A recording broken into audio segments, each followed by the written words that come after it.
Donald Trump, Jerome पावल and Kevin wash, इन तीन लोगों की आपसी झगड़े की वजह से बिटकॉइन क्रैश हो चुका है, सिल्वर क्रैश हो चुका है, यूएस एआई स्टॉक्स क्रैश हो रहे हैं, यूएस स्टॉक मार्केट ओवरऑल बहुत प्रेशर में है, इंडियन स्टॉक मार्केट पे भी इसका नेगेटिव इंपैक्ट देखा जा रहा है। आपका पोर्टफोलियो भी डेंजरस हो सकता है। अभी आप ये सुनिए, मई 2026 की डेडलाइन बहुत इंपॉर्टेंट है, बट उससे पहले इन तीनों में क्या नोकझोंक हो रही है जिसकी वजह से इकोनॉमिक डेंजर बढ़ चुका है, 1 मिनट के अंदर अंदर समझाता हूं। देखिए, अभी यूएस में इंटरेस्ट रेट्स हैं 3.75%।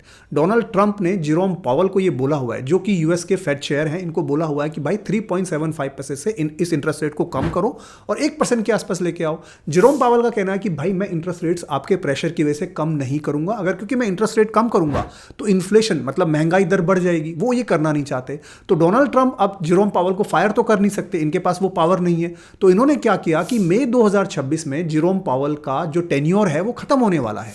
तो डोनाल्ड ट्रंप ने केविन वॉश को नॉमिनेट कर दिया कि ये बनेंगे अगले फेड के चेयर।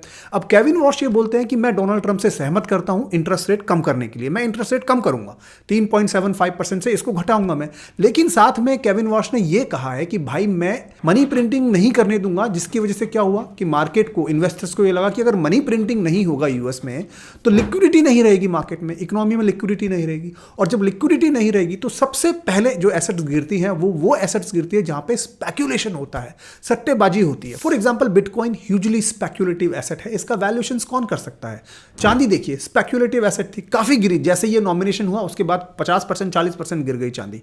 उसके अलावा आप देखिए यूएस के एआई स्टॉक्स जो हैं उनमें आप वैल्यूएशन देख सकते हैं, लेकिन बहुत लोगों का ये मानना है कि यूएस के एआई स्टॉक्स में वैल्यूएशंस उतने स्ट्रेच्ड हो चुके हैं, वहां पर भी थोड़ा बहुत स्पेक्यूलेशन या बबल की एक सिचुएशन बनने लगी है। ठीक है, इसकी वजह से अब ये सारे इन्वेस्टर्स इन एसेट से भाग रहे हैं।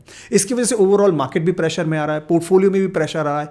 कितना और गिर सकता है कोई कह नहीं सकता, लेकिन अभी की जो सिचुएशन है उसके हिसाब से मई 2026 तक हो सकता है कि इन एसेट्स पे काफी प्रेशर बना रहे, क्योंकि लोगों को लग रहा है कि लिक्विडिटी आगे नहीं आएगी, जिसकी वजह से लोग पैसा निकाल रहे हैं। ऐसे में आप पैनिक मत करिए, वॉलेटाइल एसेट्स को मत छुओ, अभी उन एसेट्स में इन्वेस्ट करने की सोचो जिनमें आप लॉन्ग टर्म इन्वेस्ट कर सकते हो, जहां पे आपको वैल्यूएशन समझ में आते हैं, वैल्यूएशंस का कंफर्ट आता है। अपने पोर्टफोलियो को प्रोटेक्ट करो। 2026 काफी वॉलेटाइल ऑलरेडी हो रहा है। फैमिली फ्रेंड्स के साथ ये रील शेयर कर दो और आने वाले अपकमिंग कंटेंट के लिए इस चैनल को फॉलो कर लो।